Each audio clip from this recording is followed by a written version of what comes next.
מאוד כיף בגן. אני אוהבת לגור במשגב בגלל שכיף פה.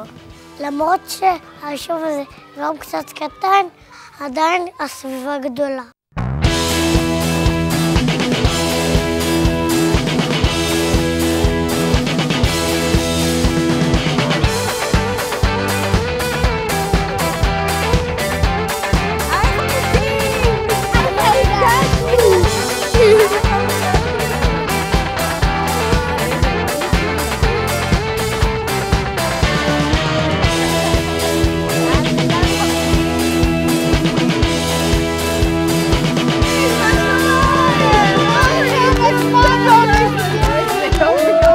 וזה מה שקורה למשפחת לודר, ששעתיים אנחנו לא נפגשים.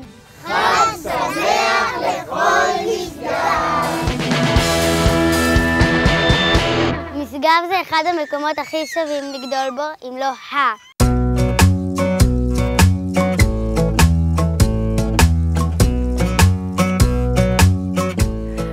כל המשפחה הולכת להביא את אוריקי מהגן.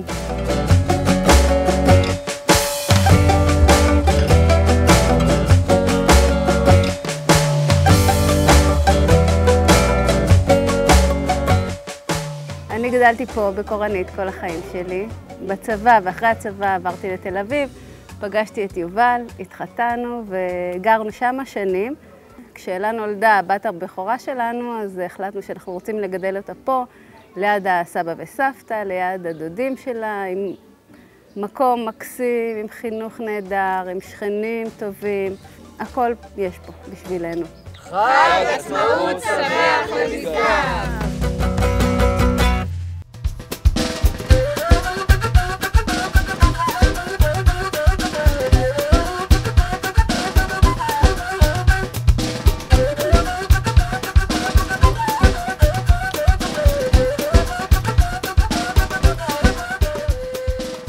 יש לי 10 ילדים, 5 בנות, 5 בנים. כולם באים אליי, עושים שמחה, אוכלים, יושבים, כולם ביחד. אנחנו משפחת פאור, גרים ביחד, אחים, דודים, אנחנו גרים אחד ליד השני. כולם בבוקר שותים קפה ביחד. אם אחד שהוא לא בא, כולם מסתכלים לנו, הוא הלך, למה לא?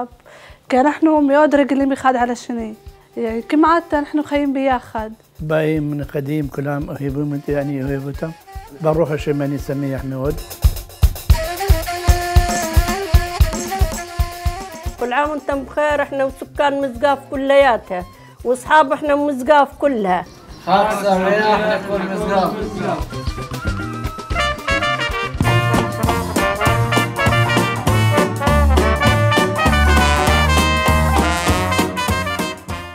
לייז. מייק, אני עכשיו בגינה, מה את רוצה?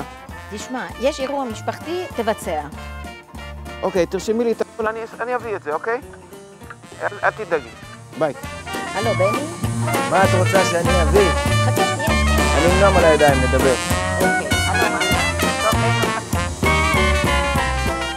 אני בעד ללכת למערה, אני אקח את הציר הזה.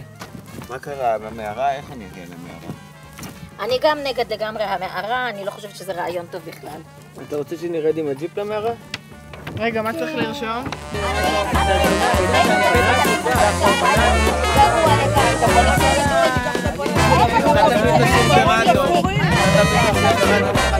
נו די, אני לא מוכנה למערה, תפסיקו עם הנושא של המערה. אוקיי חבר'ה, פה זה החמ"ל המשפחתי, אנחנו עושים את זה פה בבית. פה סביב השולחן הזה, סביב הבית הזה. וכאן יהיה המפגש הטוב ביותר, לא? חג עצמאות שמח למשגב!